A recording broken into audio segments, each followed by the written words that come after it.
actually have no idea what an individual pictures when they imagine a soldier of the Israel Defense Forces, but I can tell you that when it comes to the list of emotions that any soldier experiences on his or her way to combat, one such emotion is certainly that of fear.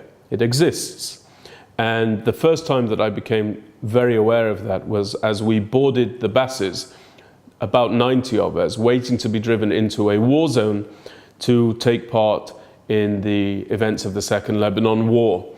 And we were immediately given an order to turn to the soldier next to us and to camouflage his face, to hide him from the enemy.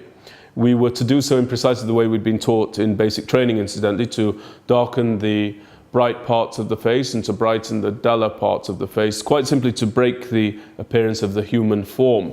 And as I turned to the soldier next to me and began to paint his face, I was very, very struck by the fear that was emanating from him.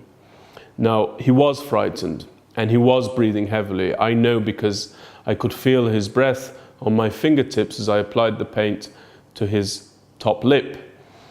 And as I did so, he turned to me and he asked me the most harrowing question I've ever been asked to this day. He said, "Promise me something, Ben.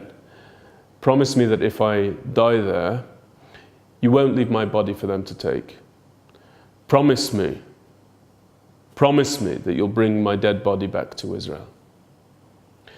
And it took everything that I had within myself to hold back my own tears, because I understood that I was painting the face of a young Israeli boy who was portrayed by the media around the world as being everything that he's not as a boy but as a barbarian, not as a defender but as an invader, and not as this frightened son of Israel, forced to go and to defend his family, but rather as a wanton killer.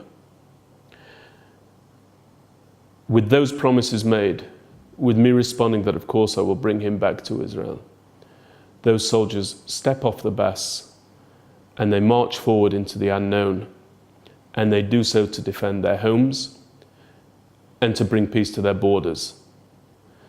So the fear is experienced. The great, most remarkable aspect of a soldier in the Israel Defense Forces is that despite that, they go forward to bring back peace.